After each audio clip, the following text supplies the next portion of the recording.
있습니다. 오늘은 로마서 4장을 함께 나누도록 하겠습니다. 지난번에 로마서 3장을 저희가 함께 나눴습니다.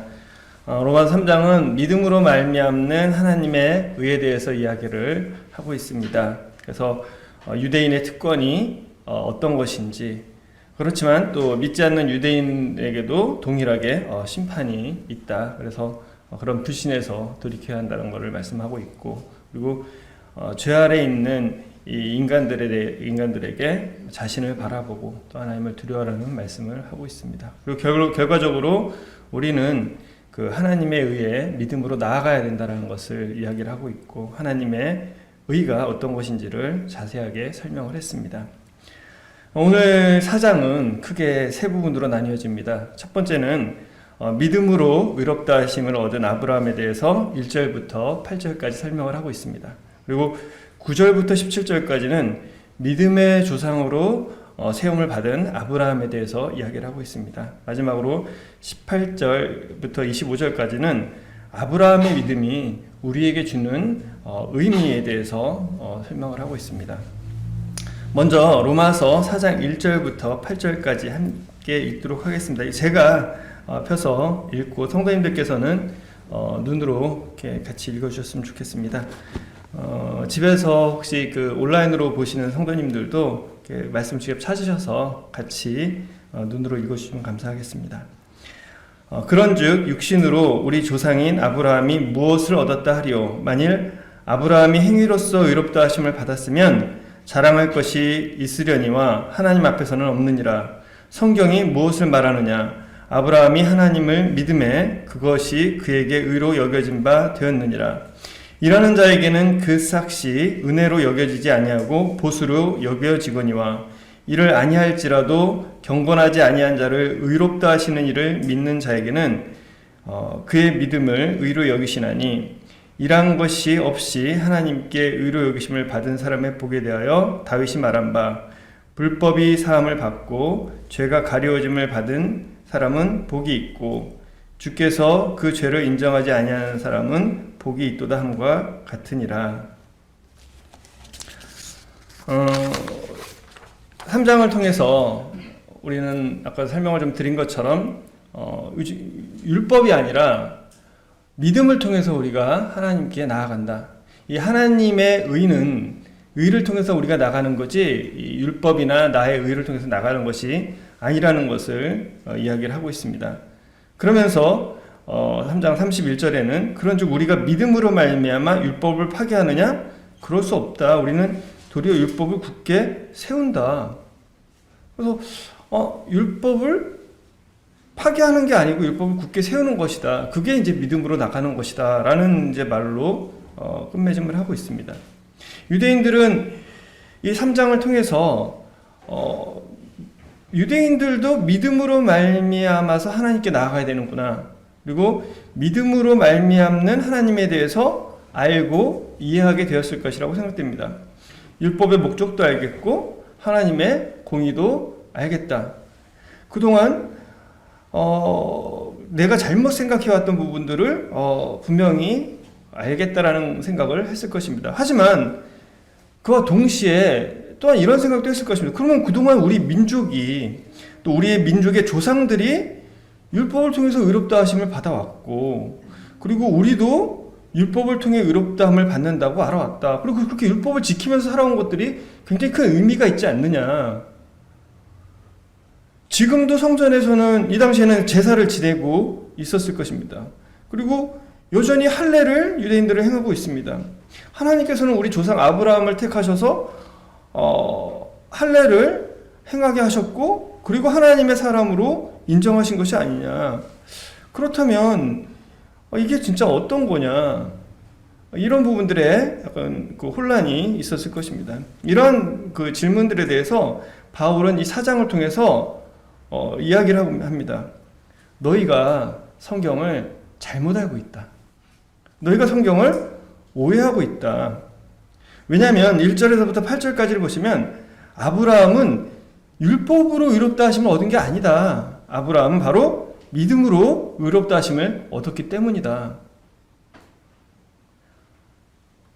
유대인들은 자기들이 성경을 누구보다도 잘 알고 있다고 생각을 했고 그걸 잘 지키고 있다고 생각했는데 바울은 오히려 유대인들에게 너희가 지금 잘못 알고 있다라고 얘기를 하는 것입니다. 아브라함은 율법이 아니라 믿음을 통해서 의롭게 됐다라고 설명을 하고 있습니다. 그리고 9절부터 17절까지는 뭐라고 얘기하냐면 너희들만이 하나님께 택한 민족이라고 생각을 하고 하나님이 이 유대인들을 우리를 특별하게 택했다라고 생각하지만 그러나 하나님께서는 우리 유대인만이 아니라 모든 믿는 자들의 조상으로 아브라함을 세우신 것이다. 성경을 우리가 제대로 보게 되면 아브라함은 우리 유대인들의 조상만이 아니라 모든 믿는 자들의 조상인 것이다. 이렇게 얘기를 하면서 18절부터 25절까지는 이제 우리 유대인들도 하나님께서 아브라함에게 주신 믿음을 통해서 참된 후사가 되어야 된다. 그러니까 우리가 이 아브라함의 이 혈통을 이어받아서 우리가 자손이라고 생각하지만 그것이 아니라 하나님께서 아브라함에게 주신 믿음, 하나님께서 아브라함에게 주신 축복, 하나님께서 그 세우신 그 믿음을 통해서 우리도 이 할례를 통해서가 아니라 그 믿음을 통해서 참된 아브라함의 후사가 되어야 된다는 얘기로 결론을 맺고 있습니다. 그래서 이 부분들을 이제 한 절 한 절 좀 같이 살펴보도록 하겠습니다. 1절에 보면 그런즉 육신으로 우리 조상인 아브라함이 무엇을 얻었다 하리요. 육신으로는 우리 조상인 아브라함, 그러니까 유대인들의 자랑의 근거이고 믿음의 근거입니다. 이 아브라함이 율법을 통해서 구원을 받았느냐, 아니 의롭다 하심을 받았느냐, 아니면 믿음을 통해서 의롭다 하심을 얻었느냐, 이 질문을 던지고 있습니다. 유대인들에게 있어서는 이 질문이 굉장히 충격적이었을 것입니다. 왜냐하면 당연히 율법을 통해서 의롭다 하심을 받았겠죠. 왜냐, 할례를 그러니까 아브라함은 다 아시겠지만 모세의 율법이 있기 전에 있었던 분이거든요. 그렇지만 모세의 율법이 있기 전에 있었지만 그러나 그는 할례를 했습니다. 이게 그들의 약속의 증거였거든요. 그래서 이 율법의 뿌리를 가장 깊이 올라가게 되면 이 할례가 나오는 겁니다. 그래서 유대인들은 이 할례를 정말로 중요시 여겼던 거거든요. 이 할례를 해야 유대인이고 율법을 지킬 수 있는 자격이 생기는 것입니다. 그런데 우리는 그렇게 알고 있는데 그게 아니라고? 그러면서 2절에 만일 아브라함이 행위로서 의롭다 하심을 받았으면 자랑할 것이 있으려니와 하나님 앞에서는 없다라고 바울은 선언하고 있는 것입니다. 이것 역시 이 질문도 충격으로 다가왔겠지만 답도 그들에게는 충격으로 다가왔을 것입니다. 왜냐하면 이 답은 인간의 본성을 거스르는 선언입니다. 왜냐하면 행위로서 의롭다 하심을 받았으면 자랑할 것이 있으려니와 하나님 앞에서 없다. 이게 왜 인간의 본성을 거스리는 것이냐면 사람은요 칭찬받기를 좋아합니다.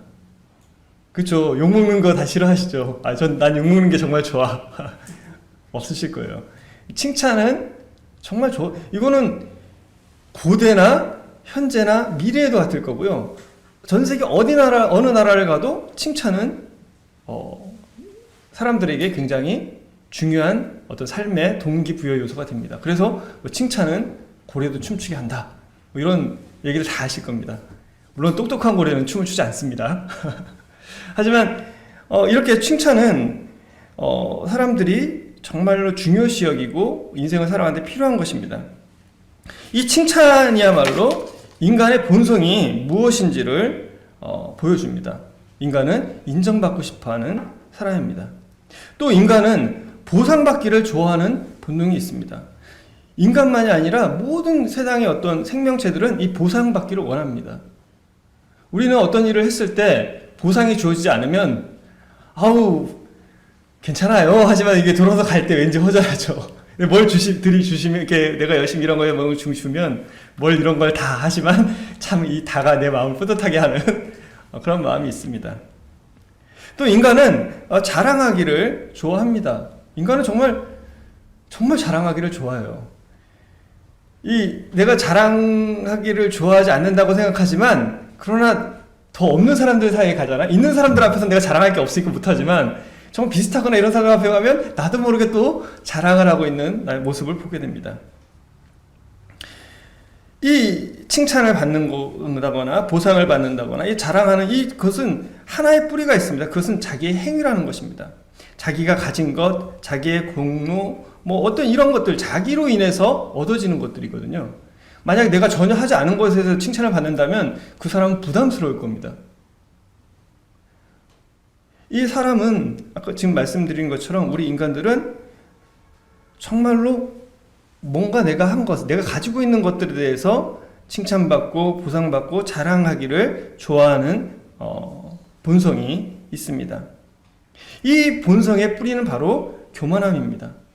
즉 내가 이런 것들을 가지고 있고 내가 이런 것들이 있기 때문에 나는 충분히 이럴 만한 가치가 있고 칭찬받을 가치가 있고 받을 가치가 있고 그 자랑할 수 있는 가치가 있다라는 이야기입니다. 그래서 사실은 이 하나님의 의는 정말로 어려운 의인 것입니다. 왜냐? 행위로서 의롭다함을 받았으면 자랑할 것이 있잖아요. 그런데 하나님의 의는 우리가 자랑할 게 아무것도 없다고 합니다. 인간의 본성을 거스르는 것입니다. 하나님 앞에 내세울 것이 전혀 없어요. 그러니까 내가 거듭났어요 이렇게 누구한테 얘기할 때 내가 교회 열심히 다니고 내가 이렇게 얘기할 수 있는 게 아무것도 없다는 거죠. 내가 머리가 좋아서 아니면 재산이 있어서 교회 열심히 나와서 기도를 열심히 해서 아무것도 없다는 것입니다. 왜? 그런 것들이 전혀 하나님 앞에서는 구원을 얻을 수 있는 근거가 되지 않기 때문입니다. 그래서 사실 이 믿음은 어려운 것입니다. 만약에 우리가 늘 얘기하는 것처럼 믿음은 쉬운 거고 구원은 정말 쉬운 거다라고 얘기를 한다면 그러면요 대한민국 곳곳에 구원받은 사람이 넘쳐나야 될 것입니다. 그런데 어떻습니까? 그리스도인들이 점점 소수가 되어가고 그 중에서도 거듭난 그리스도인들은 더 소수가 되어가고 있는 현실을 우리는 목도하고 있습니다. 이 성막에 들어가는 문은 사람들이 하나님을 만나러 들어가는 성막의 문은 넓지만 그러나 그 문을 찾는 이는 굉장히 적습니다. 반대로 그 문이 넓다고 아무리 넓다고 한들 그 외에 펼쳐진 문들은 더 넓습니다. 사실은 성막의 문이 아무리 넓다고 하더라도 세상 사람들 앞에서는 그건 정말로 좁은 문일 수밖에 없는 것입니다. 왜 성막의 문이 좁으냐? 그것은 그 성막을 들어가기 위해서는 그 문에 들어가기 위해서는 아무리 문이 넓다 하더라도 내가 누구인지를 알아야 됩니다. 내가 죄인이라는 걸 깨닫지 못하면 그 문에 결코 들어갈 수 없습니다. 내가 어떤 자인지 깨닫지 못한다면 그 문에 들어갈 때 나는 나의 자랑과 나의 공로와 나의 뭔가를 가지고 들어가게 되어 있습니다. 우리가 하나님을 만나려면 이 하나님의 의를 만나려면 우리는 내가 누구인지를 알아야 내 죄가 내 속이 정말로 썩어 있다라는 것을 알지 않고 내가 이제 본질적으로 하나님 앞에서 진노함을 받을 죄인이라는 걸 깨닫지 않고는 하나님께 갈 수가 없는 것입니다. 이 유대인들이 있던 그 성막 근처에 살던 유대인들이라 할지라도 그거를 깨닫지 못하는 사람은 결코 성막으로 들어가지 않았습니다. 그 문으로 들어가는 사람들은 내가 하나님을 도저히 뵐 수 없고 정말 내가 멸망당할 수밖에 없기 때문에 그 재물들을 들고 하나님 제가 하나님 앞에 지금 나아가니까 하나님 저를 긍휼히 여겨주십시오 라고 합니다. 거기서 그 긍휼함을 가지고 들어가서 제사를 지내고 의롭게 돼서 나왔어요. 그렇게 의롭게 돼서 나온 사람이 내가 재물 바쳤더니 의롭게 됐어 이렇게 자랑하겠습니까? 아니에요. 그가 하나님께 무엇을 드렸든지 간에 그는 그 재물에 대해서 자랑할 수가 없습니다. 왜? 자기가 죄인으로서 정말 내가 그걸 드렸더니 정말 그걸로 도저히 용서함을 받을 수 없는데도 하나님께서 나를 받으셨고 의롭다라고 하셨다는 것을 깨닫기 때문입니다. 우리 아브라함에 대해서 잠깐 좀 살펴보겠습니다. 아브라함은 결론적으로 말씀드릴게요. 아브라함은 의롭게 살아간 사람이 아니라 의로운 자로 살아간 것입니다. 그는 의로웠기 때문에 하나님께 택함을 받았던 자가 아니라 하나님께 택함을 받았고 하나님이 주신 그 믿음을 가지고 있었기 때문에 의로운 자로 살아갔다는 것입니다. 그는 갈대아 우르라는 곳에서 태어났습니다. 그리고 아버지와 함께 그 가족들과 함께 그 갈대아에서 떠나서 그 하란으로 갔습니다. 원래는 그 전부 다 같이 가나안으로 들어갔어야 되는데 그냥 가다가 중간에 어떤 이유인지 모르지만 하란에서 멈춰서 그곳에서 살았습니다. 그리고 그곳에서 아버지인 데라가 죽고 75세가 돼서 하나님의 부르심의 말씀을 따라서 가나안으로 들어갔습니다. 이 가나안으로 들어가서 그 세겜 모레네 상수리 나무에 도착을 하고 나서 그는 제단을 쌓고, 그리고 제단을 쌓고 나서 하나님을 잘 섬겼던 것 같습니다. 하지만 그런 점점 제단을 쌓고 여호와 이름을 부른 후에 점점점 남쪽으로 옮겨갔습니다. 이집트 가까운 곳으로 옮겨갔습니다. 그러다가 가뭄이 들었어요. 가뭄이 들어서 도저히 살기가 어려우니까 그는 드디어 이집트로 자기의 온 가족들을 끌고 들어갔습니다. 그리고 그 이집트에 딱 들어갔더니 두려워지기 시작했어요. 그 주변들을 보는 순간 그는 두려워졌습니다. 왜냐하면 자기 아내가 아름다웠기 때문입니다. 내가 아내가 아름다운데 내 아내를 뺏어가기 위해서 나를 모략질해서 죽이면 어떡하지? 그 두려움들이 이 하란을 떠날 때도 두려워하지 않고 가나안으로 그냥 왔던 이 아브라함이 이제는 두려운 사람이 됐습니다. 그 두려움 가운데서 그는 거짓말은 아니지만 그러나 이 아내를 그 바로 왕에게 뺏길 처지가 되었습니다. 용기 있지 못하기 때문에, 담대하지 못하기 때문에 그는 아내를 뺏길 위험에 처했습니다. 그때 하나님께서 그를 다시 보호하셔서 아브라함에게 아내도 찾게 하시고 재산도 풍부하게 하셔서 다시 가나안으로 올라오게 됐습니다. 그리고 베델로 들어와서 여호와 이름을 부르고 제사를 지냈지만 또 재산이 많아지니까 이 롯과 조카 롯과 싸우게 돼서 또 갈라지게 됩니다. 그리고 얼마 지나지 않아서 이 롯이 이 소돔에 거하다가 전쟁이 일어나서 잡혀가게 됩니다. 그러니까 또 이 자기의 가족들과 또 식솔들과 주변에 동맹 맺은 사람들을 데려가서 전쟁을 해서 또 데려옵니다. 그리고 나서 하나님께서 아브라함에게 또 축복을 하십니다. 내 하늘이 하늘의 별과 같게 많겠다. 별과 같이 많을 것이다 라고 축복을 합니다. 그때 이 창세기 15장에서 아브라함이 여호와를 믿으니 하나님께서 하나님께서 이를 그의 의로 여겼다라고 이야기를 해주십니다. 하나님께서 이제 그의 믿음을 보고 이를 의롭다라고 얘기를 해주시는 장면이 15장 7절에 나옵니다. 이 이후에 어떤 일이 벌어졌냐면 이스마엘이 출생합니다. 이스마엘이 출생하고 이제 99살에 하나님께서 그로부터 한 13년 정도가 지났겠죠. 지나고 나서 이 할례 언약을 맺습니다. 그러면서 너는 열국의 아비가 될 것이다. 너의 이름은 이제 아브라함이라고 하고 사레라고 하지 말고 사라라고 해라. 그러면서 예언 말씀을 하시니까 아브라함은 그 말씀을 듣고 웃습니다. 속으로 웃으면서 이스마엘이나 잘 되게 해주십시오. 저희가 생각하는 그 믿음을 가진 사람의 이 태도와는 달리, 저는 아브라함이 그런 믿음의 칭호를 들었잖아요. 하나님께 믿음의 사람이다. 근데 하나님께서 이렇게 얘기하실 때 오히려 속으로 웃으면서 이스마엘이나 잘 되게 해주십시오. 아브라함만 그런 것이 아니라 이제 다시 천사셋이 나타나서 약속을 했을 때 이번에 사라가 웃습니다. 그래서 자식의 이름을 이삭이라고 지었습니다. 웃음. 결코 좋은 의미는 아니겠지만 그러나 어쨌든 웃음입니다. 이제 이후에 다시 아브라함은 어떤 이유에선지 간에 그랄이라는 곳으로 갑니다.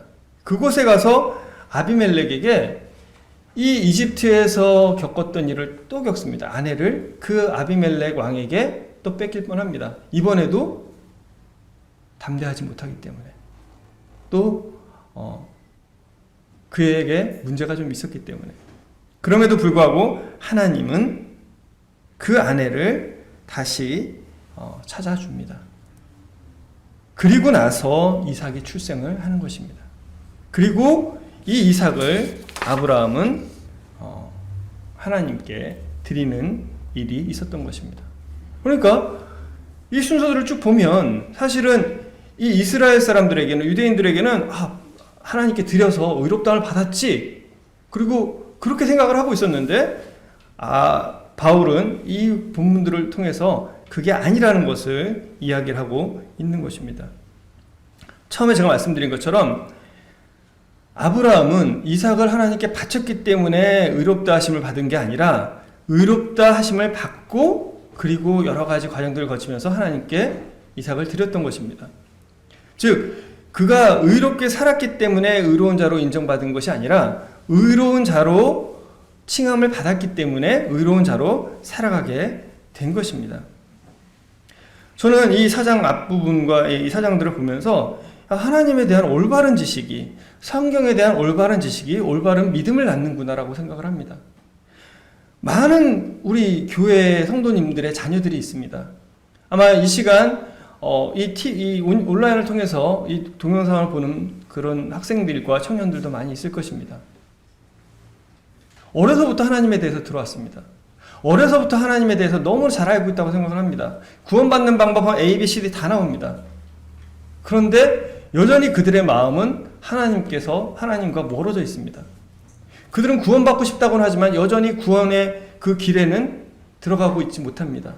성막의 문은 넓지만 그들은 성막에 결코 들어가지 않고 주변만 배회하고 있습니다. 왜일까요? 어쩌면 이 유대인들처럼 내가 하나님을 알고 있고 정말 잘 알고 있다고 생각을 하고, 그리고 내가 하나님께 나가는 방법을 알고 있는데 내가 믿지 못하고 있는 것 뿐이야, 지금은 시기가 아니고 조금 있다가 내가 믿게 되겠지, 이런 생각을 하고 있는지도 모릅니다. 그러나 분명한 것은 지금까지 하나님을 만나지 못하고 있다면 어쩌면 정말 하나님에 대해서 정확히 모르는 것일 수 있습니다. 내가 알고 있는 하나님에 대한 지식은 들었던 지식, 아니면 나 혼자 그냥 알고 있는 지식, 정말로 내가 진지하게 이 성경을 보고 그 하나님 앞에 무릎을 꿇고 하나님에 대해서, 그리고 나에 대해서, 성경에 대해서, 그리고 이 세상에 대해서 분명하게 알고 있다라면 분명한 사실은 우리가 하나님을 만날 수밖에 없다는 것입니다. 하나님을 모르고 듣지 못하고 구원받지 못하는 것보다 하나님에 대해서 온갖 잡다한 것들을 다 듣고 구원받지 못하는 것이 얼마나 더 큰 슬픔인지 우리는 알 수 없습니다.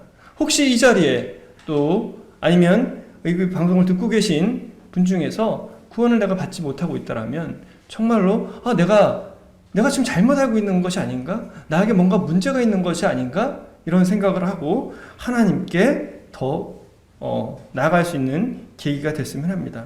정말 나쁜 건 내가 제대로 알고 있다라고 착각하는 것입니다. 내가 성경과 하나님에 대해서 들어온 얘기 말고 정말 하나님 저를 만나주세요. 하나님 알게 해주세요. 우리 믿음을 갖는 건 정말 쉬운 일이 아닙니다. 왜? 그것은 아까 처음에 말씀드린 것처럼 정말 쉬웠다면 길거리에 나가면 그리스도인들이 천지일 거예요. 그러나 그것이 결코 쉽지 않은 것입니다. 왜? 자기를 봐야 되니까. 하나님을 알아야 되니까. 우리가 성경을 통해서 발견해야 되니까. 결코 이 일은 너무 어렵기 때문에 혼자서 불가능할 수도 있습니다. 그래서 우리는 이 가족들이 기도하고 또 성도들이 기도하고 친구들이 기도하는 것입니다. 이것이 쉬운 일이었으면 우리가 기도할 필요가 없어요. 우리가 왜 가족을 위해서 기도하는 걸까? 왜 우리가 친구와 이웃들을 위해서 기도하는가? 그것은 그 일이 정말로 어려운 일이기 때문입니다. 방해하는 세력이 있기 때문입니다. 그리고 이것은 우리의 지식과 노력으로 만날 수 있는 것도 아닙니다. 뭐냐? 그 하나님께서 알려주셔야만 되는 것입니다. 우리가 이 지식은 알 수 있지만 그러나 하나님을 만나는 것은, 정말 거듭나고 이 돌이키는 것은 하나님께서 우리에게 은혜로 부어주셔야만 되는 것입니다. 하나님께서 아브라함에게 내가 너를 의롭다라고 해주셔야만 그가 의로워지는 것입니다. 하나님 내가 의롭게 되게 됐습니다. 아니면 내가 뭔가를 했습니다. 내가 의롭게 되게 이게 아니라 하나님께서 아브라함아 내가 널 봤더니 넌 의롭다. 그렇게 해주셔야만 우리는 의로울 수 있는 것입니다. 바울의 이 정말 중요한 선언은 율법이 아닌 믿음을 통해서 그 유대인들이 율법의 아버지, 자기 민족의 조상이라고 여겼던 아브라함이 거듭났다라고 이야기를 하는 것입니다. 이것을 들은 유대인들은 놀랐을 것입니다. 이 4절에 보면 일하는 자에게는 그 싹시 은혜로 여겨지지 않느냐고 보수로 여겨진다라고 얘기하고 있습니다.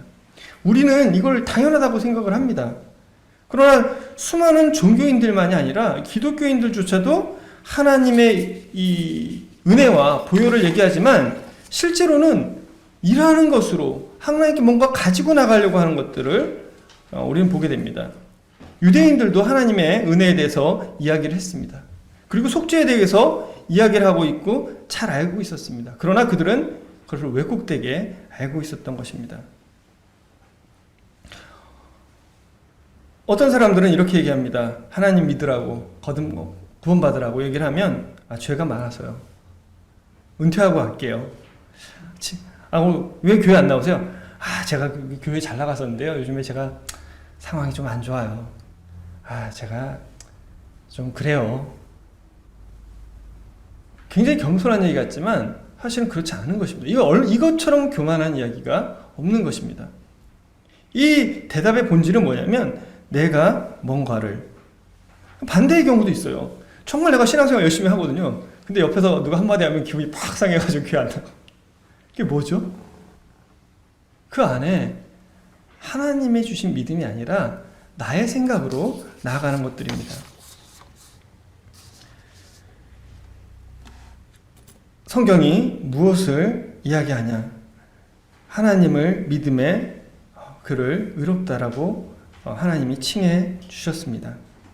이제 5절부터 나옵니다. 이를 아니할지라도 경건하지 아니한 자를 의롭다 하시는 이를 믿는 자에게는 그의 믿음을 의로 여기시나니 일한 것이 없이 하나님께 의로 여기심을 받은 사람을 보게 되하여 다윗의 말한 바 불법의 사함을 받고 죄가 가려워짐을 받은 사람은 복이 있고 주께서 그 죄를 인정하지 아니하는 사람은 복이 있도다 함과 같다라고 얘기를 하고 있습니다. 이제 바울은 율법 시대의 대표적인 인물, 유대인들이 자랑하는 대표적인 인물인 다윗의 그 예를 들어서 또한 논증을 하고 있습니다.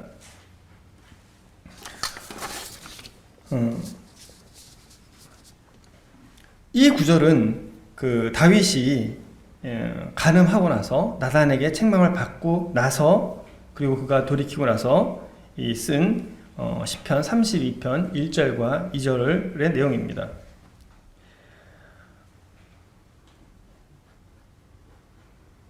일을 하지 아니할지라도 경건한 자를 의롭다 하시는 이를 믿는 자에게는 그의 믿음을 의로 여긴다라는 이 얘기를 들었을 때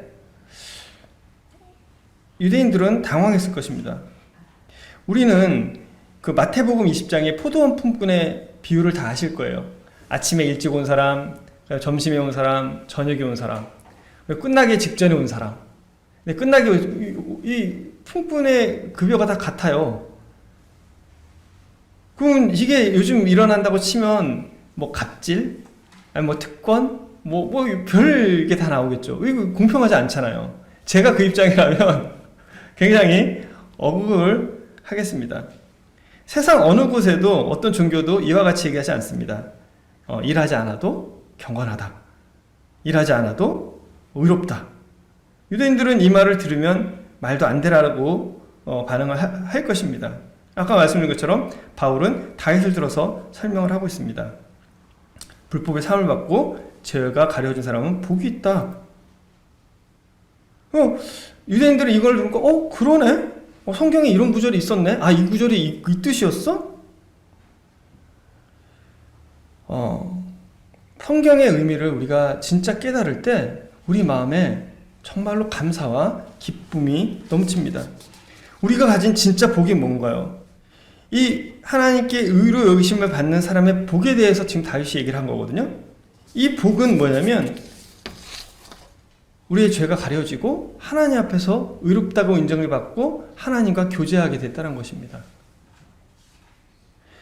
아브라함이 받은 그 복이 뭘까요? 아브라함이 진짜 받은 복은 그 아까 말씀드린 이집트에 들어가서 나올 때요, 바로 왕이 금과 은과 종 많이 줬습니다. 얼마나 기분이 좋았겠어요. 아내도 찾고 딱 나오면서. 물론 씁쓸했겠죠. 근데 그 부로 인해서 어떻게 됐습니까? 이 사촌 간에 갈라짐이 일어납니다. 근데 아브라함은 그 금과 은을 받은 것들보다 사실 그것도 기뻤겠죠. 그렇지만 정말 그가 기뻤던 거는 하나님께 의롭다함을 받았던 것이 아니겠습니까? 그 하나님께 이 음성을 들었을 때 이게 얼마나 큰 은혜겠어요. 그 바로가 준 그 금과 은에 비해서 하나님께서 실제로 주신 것은 없습니다. 그러나 내가 너를 의롭다고 본다라는 얘기를 들었을 때, 내가 얼마나 좌절했겠습니까? 내가 참 아내도 제대로 지키지 못하고, 내가 내 친척도 하나 제대로 거느리지 못하는 사람인데 하나님이 나를 의롭다고 해주시는구나. 다윗이 받은 가장 큰 축복은 뭘까요? 그가 받은 왕국이었을까요? 부인들이었을까요? 자녀들이었을까요? 사실은 그가 가진 것들은 사실 그의 슬픔과 분란의 원인이 되었습니다. 그런데 이 다윗이 정말 복이 있다는 것은, 다윗은 이 왕국에 대해서 복이 있다고 얘기한 게 아니라 부인들에 대해서 복이 있다고 한 것이 아니라 무엇에 대해서 복이 있다고 했냐면, 불법이 사함을 받고 죄가 가려짐을 받은 사람들은 복이 있다. 주께서 그 죄를 인정하지 아니하는 사람은 복이 있다. 이 복은 누가 발견하나요? 어떤 사람이 발견합니까? 정말로 자기가 누구인지를 아는 사람들이 발견하는 복입니다. 아브라함도 그 이집트와 나오면서 그런 자기에 대한 절망과 후회가 없었다면 진짜 하나님께 그런 얘기를 들을 수 있는 기회가 없었을 수도 있습니다. 다윗이 정말 자기가 어떠한 자인지 몰랐다면 이 기쁨에 대해서, 이 복에 대해서 이렇게 했을 수 없었을지도 모릅니다. 저는 저와 또 이 자리에 계신, 또 이 서대문 교회에 계신 모든 분들이 정말 참된 하나님의 복을 추구하는 사람들이 됐으면 좋겠습니다.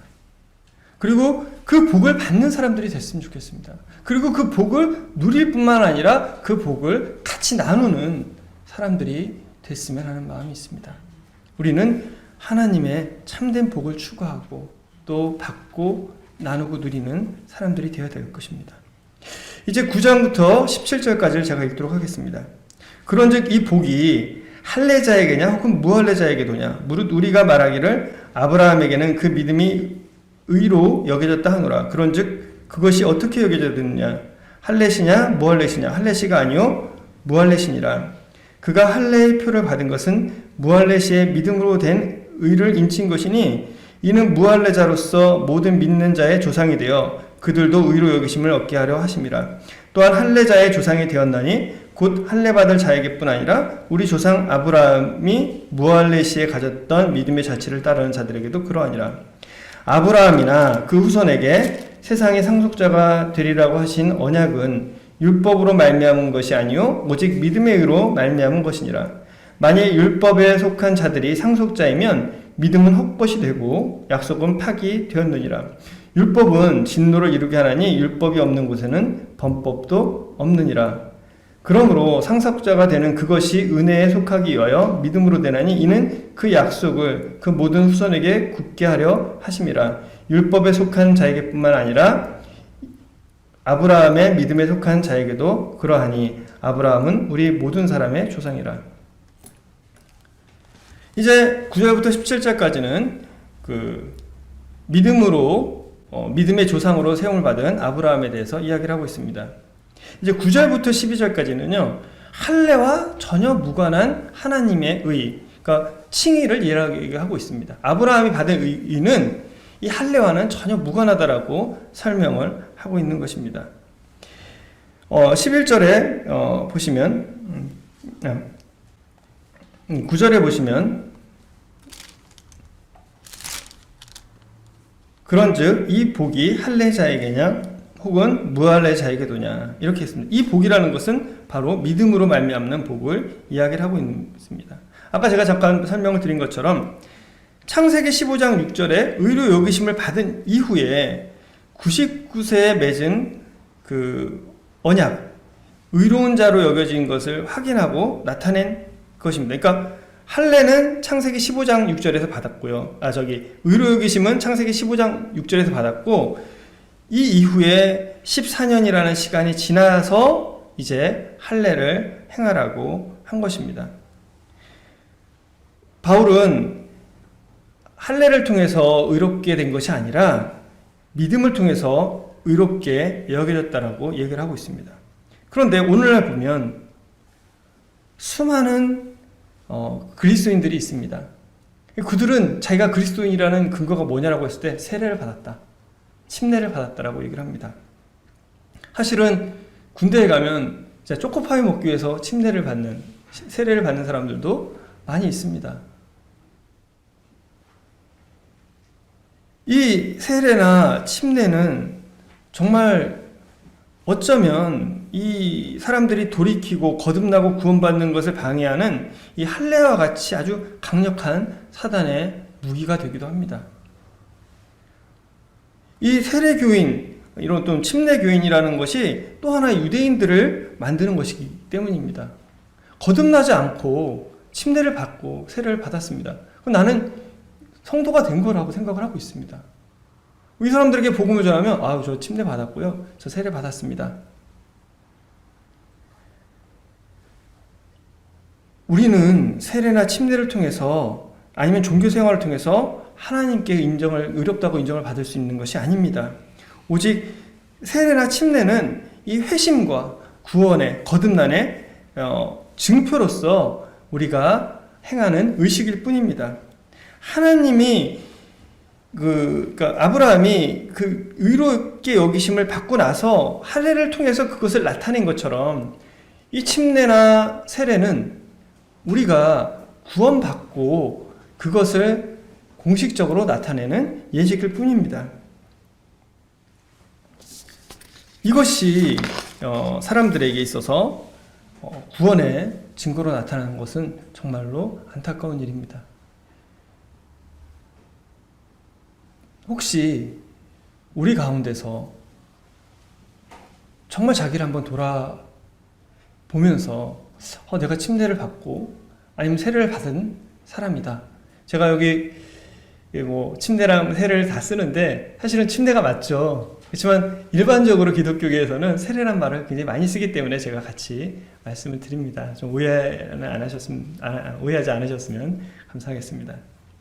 어쨌든 이것들이 내가 정말 거듭나지 않았는데, 구원받지 않았는데 이것이 나에게 하나의 유대인 같은 증표가 돼서 내가 정말 하나님 만나는데 방해가 되고 있다라면 사실은 이것은 중요한 것이 아닙니다. 지금이라도 그건 벗어버리고 하나님께 나와서 정말 자기를 내놓고 하나님께 의롭다함을 받는 것이 먼저이고 더 중요한 것입니다.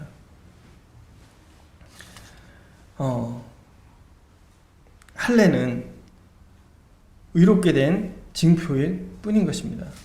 우리가 받는 침례도 구원받은 거듭난 사람의 징표를 나타내는 예식일 뿐인 것입니다. 12절에 보면 할례자의 조상이 되었다.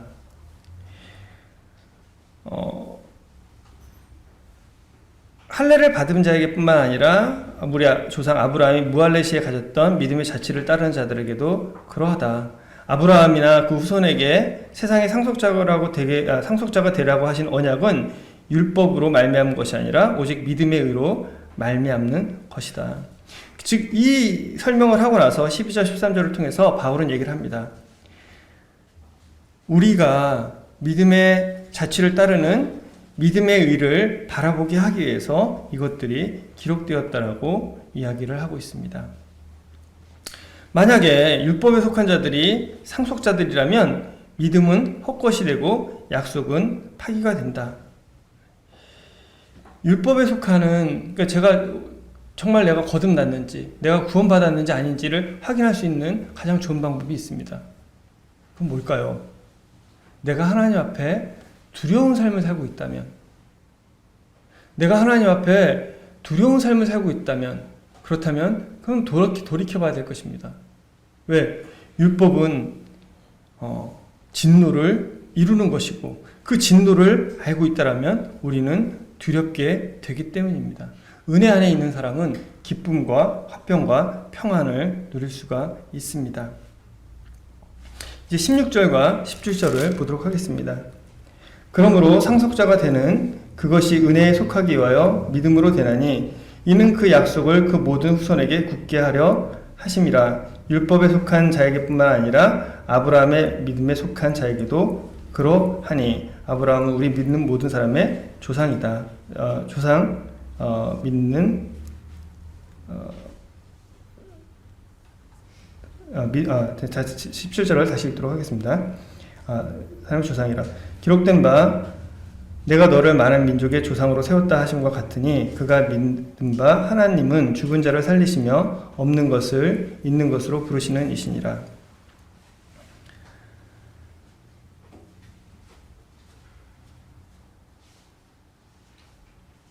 여기 있는 우리 모든 성도님들은 그 믿음의 후사이십니다.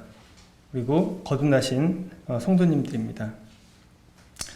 저는 이 말씀을 보면서 그렇게 생각을 했어요. 내가 너를 많은 민족의 조상으로 세웠다. 그를 믿은 바 하나님은 죽은 자를 살리시며 없는 것을 있는 것으로 부르시는 이다. 그러니까 아브라함이 저에게 있어서도 조상이 되는구나. 나도 아브라함의 후손이구나. 하나님께서 나를 그렇게 불러주셨구나. 그러면 나도 그런 믿음의 후사로 같이 살아가면 좋겠다 라는 생각들을 했습니다. 아브라함의 믿음이 이제 우리에게 주는 의미를 18절부터 25절까지를 통해서 같이 한번 살펴보도록 하겠습니다. 아브라함이 바랄 수 없는 중에 바라고 믿었으니 이는 내 후손이 이와 같으리라 하신 말씀대로 많은 민족의 조상이 되게 하려 하심이라. 그가 백세나 되어 자기 몸이 죽은 것 같고 사라의 태가 죽은 것 같음을 알고도 믿음이 약해지지 아니하고 믿음이 없어 하나님의 약속을 의심하지 않고 믿음으로 견고해져서 하나님께 영광을 돌리며 약속하신 그것을 또한 능히 이루실 줄을 확신하였으니 그러므로 그것이 그에게 의로 여겨졌느니라.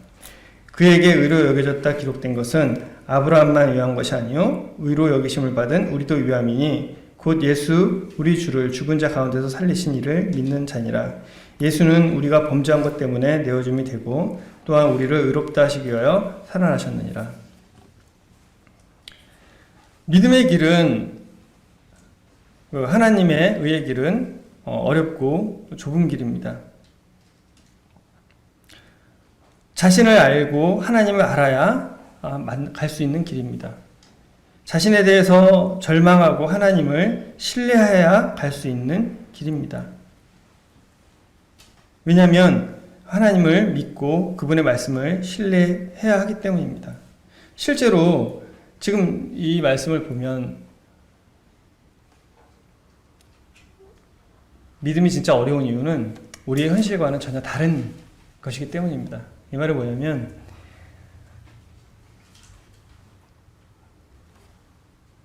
아브라함이 하나님을 믿었습니다.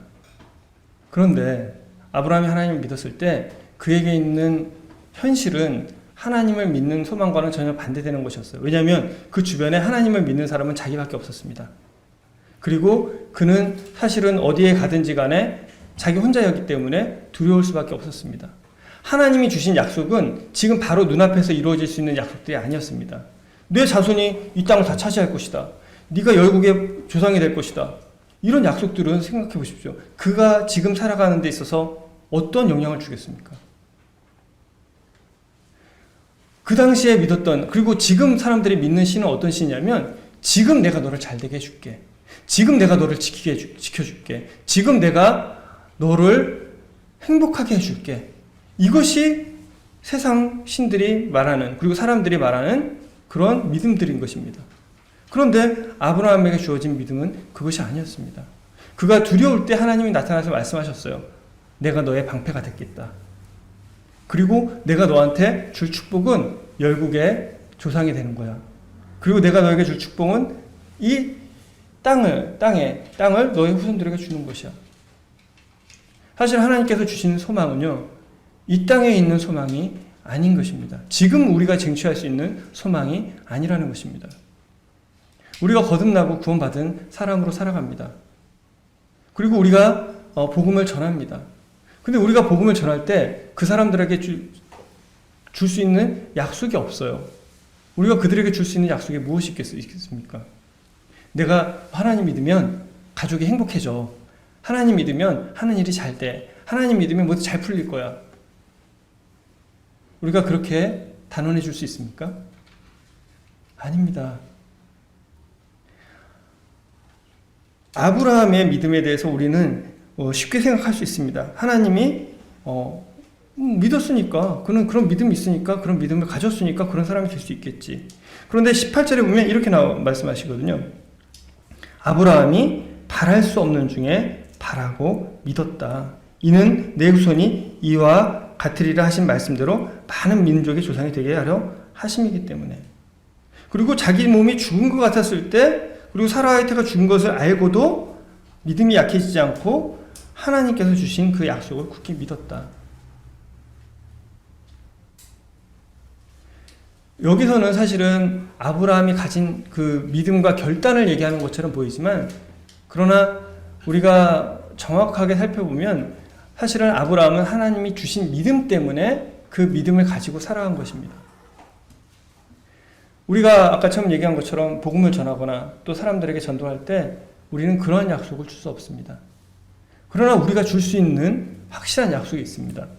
그것은 너의 죄가, 너의 멸망받을 수밖에 없는 이 운명이, 그리고 지옥으로 가서 정말 영원히 고통받아야 될 그것이 예수님으로 인해서 다 사해지고 없어지고, 그리고 주님 앞에서 정말 의미 있고 소망을 가지고, 정말 하늘나라에 갈 소망을 가지고 살아갈 수 있다라는 이야기를 우리가 이야기를 할 수 있는 것입니다. 그런데 그 이야기를 듣고 믿고 받아들인다는 것이 결코 쉽지 않다는 것입니다. 그 이야기를 믿고 받아들이고 따라가려면 무엇이 있어야 되냐면 하나님에 대한 신뢰가 있어야 되는 것입니다. 하나님이 누구신지, 하나님이 어떤 분이신지, 하나님께서 어떠한 일을 행하실 수 있는 분인지, 그분이 해주신 약속이 어떻게 이루어질 수 있는지를 알고 믿고 신뢰해야 되는 것이기 때문입니다. 이것은 나의 결단이나 의지나 노력으로 되지 않습니다. 이것은 하나님을 만났을 때 하나님이 나에게 주셔야만 그것이 가능한 일입니다. 우리의 소망은, 우리가 가진 이 약속은요, 정말로 보배로운 것입니다. 세상에 많은 사람들이 있지만 그들이 하나님에 대한 이 신뢰를 갖지 못하고 살아가고 있습니다. 그리고 또 많은 그리스도인들이 있지만 그러나 이 소망을 가지고 살아가는 사람들은 너무나 적습니다. 여기 계신 성도님 한 분 한 분이 가지신 이 믿음의 의, 이 의롭다 하심을 받은 이 칭의는요, 정말로 소중한 의입니다. 우리가 아무것도 없다 할지라도 이거 하나만으로 우리는 충분한 것입니다. 어떻게 우리가 하나님을 믿을 수 있겠습니까? 어떻게 우리가 하나님을 신뢰할 수 있겠습니까? 하나님이 우리에게 주시지 않으면 그건 얻을 수 없는 것입니다. 뭐 아파트 40평 아니면 빌딩, 이것이 중요한 것이 아니라 모든 것이 없다 하더라도 그 하나님의 의 하나만으로 우리는 살아갈 수 있는 것입니다. 그런 믿음을 하나님께서 우리에게 주신 것입니다. 정말 그 보배로운 믿음을 하나님께서 우리에게 주신 것입니다. 그렇기 때문에 그는 절망적이고 정말 암울한 상황이라 할지라도 그는 그 믿음을 가지고 하나님께 나아갈 수 있었고, 그 믿음의 길을 포기하지 않을 뿐만 아니라 자기가 가장 소중히 여기는 이삭도 드릴 수 있었던 것입니다. 이삭을 드렸기 때문에 그가 의로워진 것이 아니라 그가 하나님께서 주신 믿음을 소유했기 때문에 이삭을 드릴 수 있었던 것입니다. 하나님을 신뢰한다는 것은 쉬운 것이 아닙니다. 그건 우리의 결단으로 되는 것도 아닙니다. 그것은 하나님이 우리에게 주셔야 되는 것입니다. 그렇기 때문에 우리는 정말로 하나님 앞에서 날마다 하나님을 만나고 하나님을 구하고 하나님과 함께 동행을 해야 하는 것입니다. 그래야 우리도 주님께서 주시는 그 믿음을 가지고 이 흔들리고 멀어지는 것이 아니라 오히려 약속을 의심하지 않고 견고해져서 하나님께 영광을 돌릴 수 있는 것입니다. 지금 이 어려운 시대에, 이 힘든 시기에 우리에게 필요한 것은 바로 이렇게 하나님을 신뢰하는 믿음입니다. 주님, 제게 이 믿음을 주십시오. 제가 이 믿음을 갖기를 원합니다. 하나님, 정말 제가 눈만 돌리면 흔들리고 넘어지고 정말 어떻게 해야 할지 모르겠습니다. 불안하고 떨립니다.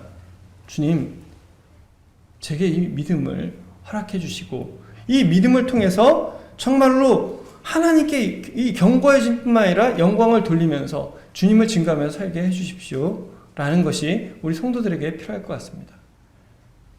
이 믿음은 거듭나지 않은, 구원받지 않은 구도자들에게만 필요한 것은 아닙니다. 물론 아까 구도자들도 당연히 이 부분에 대해서 기도해야겠죠. 하나님, 제게 믿음을 허락해 주십시오. 제가 정말 하나님을 만나게 해주십시오. 제대로 알게 해주십시오. 이렇게 해야겠죠. 그러나 우리 성도들 역시 바랄 수 없는 중에 바라고 믿는, 정말 지금 저희 보십시오. 여기 성도님들 가운데는 내 몸이 이미 죽은 것 같아서 아무런 소망이 없다라고 생각하시는 분도 계실 겁니다. 내가 바라는 어떤 그런 것들은 이루어지지 않을 거라는 것을 이미 마음속에 굳건하게 가지고 계신 분도 계실 것입니다. 하나님께서 이 문제를 해결하지 못하실 거라는 생각을 가지신 분도 있으실 것입니다. 그러나 오늘 하나님께서 아브라함에게 이 믿음을 주셔서 그가 믿음의 그 길을 끝까지 가게 하신 것처럼 우리에게도 주님께서 그러한 믿음을 허락하시기를 원합니다. 아브라함은 하나님의 말씀을 믿었습니다. 그가 믿음은 궁극적으로 그가 하나님을 경험하다 보니 내가 이삭을 드리더라도 하나님께서는 이삭을 다시 살리실 것이라는 믿음이었습니다. 이제 우리도 동일한 믿음을 가지고 있습니다. 아브라함이 이삭을 하나님께 다시 살리시는 믿음을 거라는 믿음이 있었다면 우리도 마찬가지로 여호와 이레의 하나님께서, 그 이삭을 살리신 하나님께서, 이삭을 대신해서 그 제물을 준비하신 하나님께서 그리스도를 우리에게 제물로 주셨을 뿐만이 아니라 그 그리스도를 정말로 부활하게 하셨다. 그리스도를 정말 부활하게 하셨고 그 하나님께서 나도 구원하셨고 나도 다시 주님 오실 때 살리실 것이다. 내 몸을 다시 부활하게 하실 것이다.